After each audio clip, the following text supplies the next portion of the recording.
Assalamualaikum warahmatullahi wabarakatuh. Saya Harisma Rizkyanti Masyuri dari kelompok 7B3. Di sini saya akan memaparkan mengenai beberapa hal. Yang pertama adalah landasan hukum profesi fisioterapi di rumah sakit.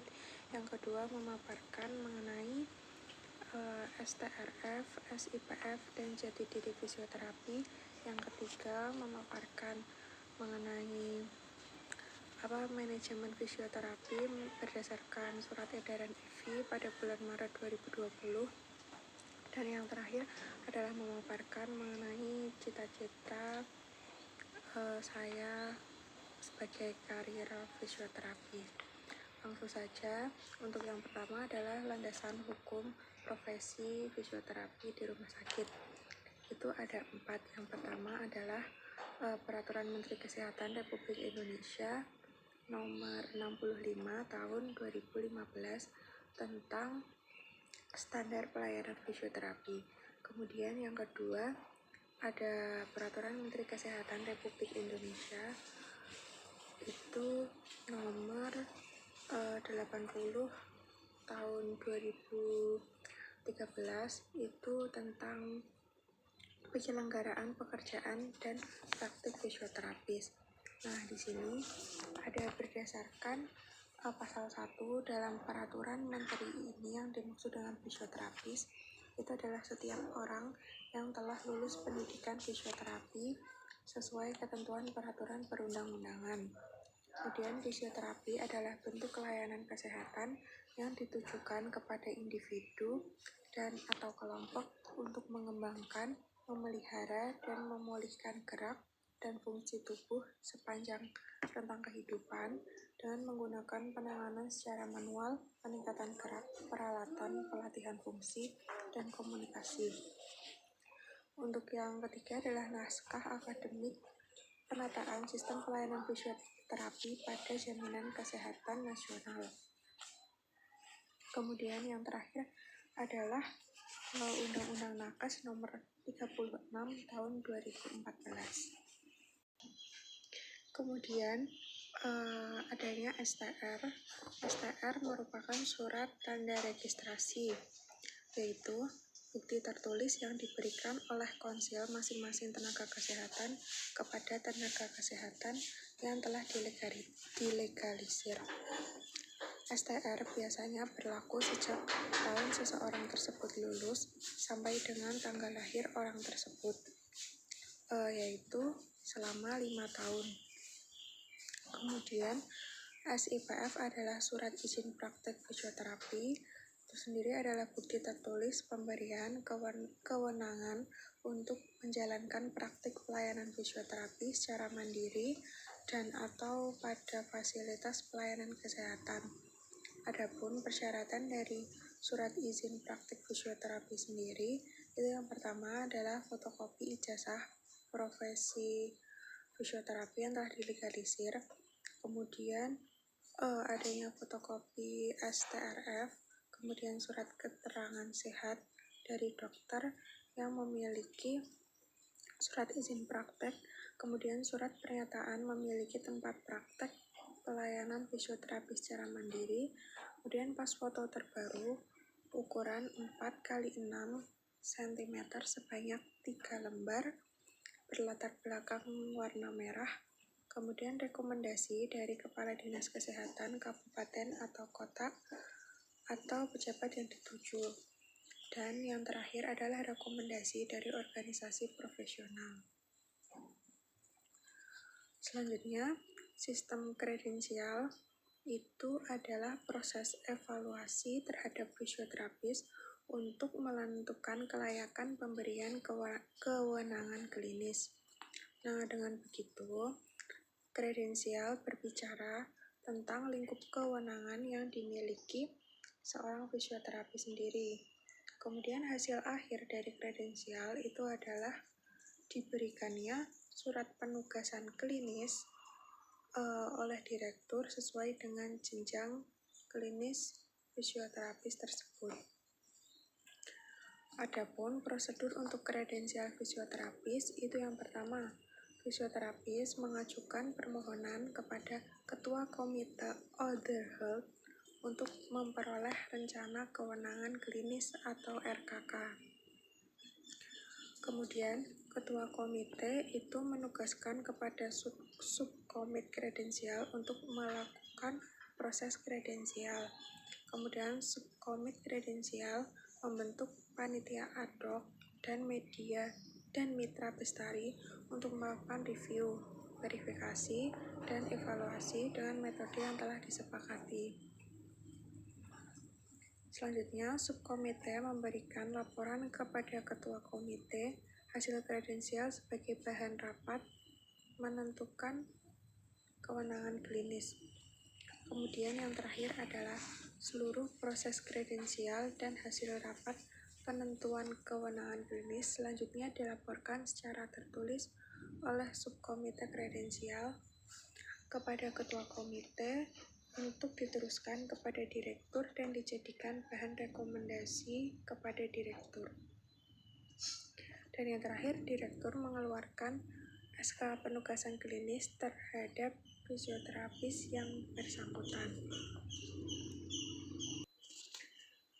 Untuk selanjutnya, di sini saya akan memaparkan mengenai manajemen fisioterapi pada pasien COVID di rumah sakit berdasarkan Surat Edaran Ikatan Fisioterapi Indonesia pada bulan Maret 2020. Nah, di sini disebutkan bahwa fisioterapi mungkin bermanfaat di penanganan pernafasan dan rehabilitasi pasien COVID-19.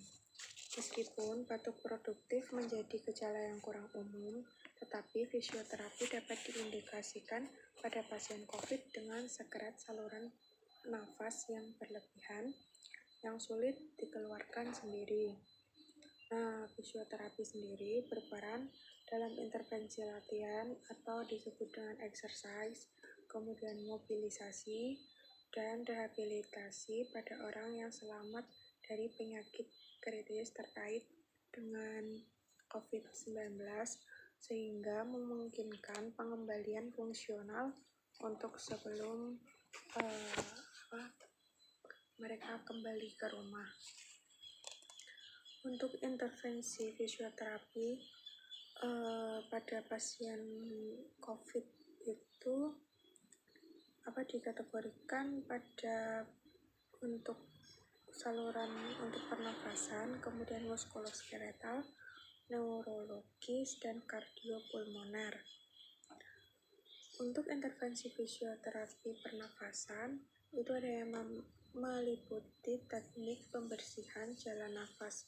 Misalnya ada positioning, kemudian SCBT, kemudian vibrasi, perkusi, dan sebagainya.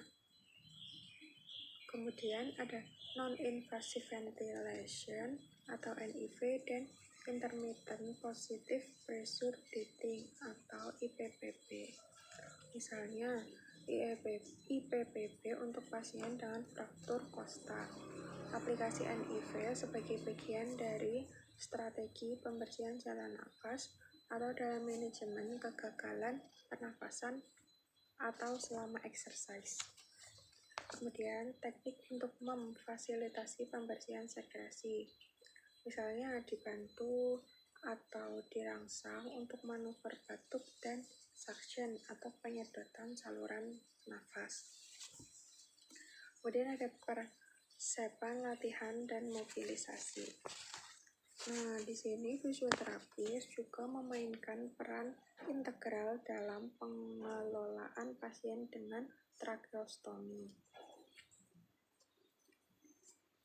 Kemudian fisioterapi juga bertanggung jawab untuk rehabilitasi muskuloskeletal, neurologis, dan kardiopulmoner, termasuk ada ROM, exercise pasif, aktif resisted, dan aktif atau resisted untuk mempertahankan atau meningkatkan integritas sendi, lingkup gerak sendi atau LGS, dan kekuatan otot.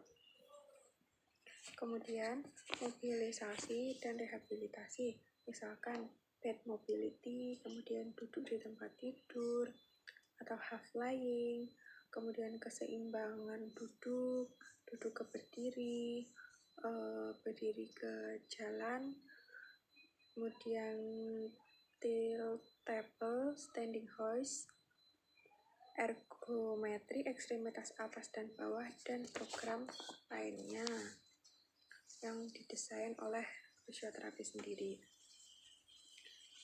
Nah, yang terakhir membahas tentang fisioterapi tadi ya. Sebelumnya itu di masa depan saya ingin berkarir di fisioterapi, menjadi praktisi di rumah sakit, atau mendirikan klinik sendiri yang mengarah kepada klinik fisioterapi pediatri, yaitu baby spa. Nah, mengapa mengambil baby spa? Karena pada era seperti ini itu kan yang bekerja sebagai pekerja kantoran itu tidak hanya seorang ayah atau bapak saja ya, tidak hanya seorang laki-laki, tetapi perempuan pun sekarang juga berkarir gitu. Jadi kebanyakan masyarakat sekarang itu jarang yang dapat mengurus anaknya sendiri gitu loh, pasti dicarikan babysitter atau dititipkan kemana gitu. Jadi anak itu kurang memperoleh sentuhan dari orang tuanya. Nah, kemudian dengan latar belakang yang seperti itu, maka kemungkinan untuk mendirikan baby spa itu peluangnya itu sangat besar gitu. Dan karena masyarakat awam juga belum mengenal tentang apa itu fisioterapi, dan kebanyakan dari mereka itu masih pergi ke dukun pijat bayi gitu. Jadi latar belakangnya itu seperti itu. Dan rencananya itu akan diberi nama Karisma Home Baby Spa.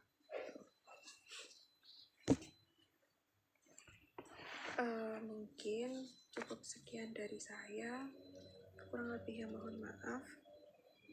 Wassalamualaikum warahmatullahi wabarakatuh.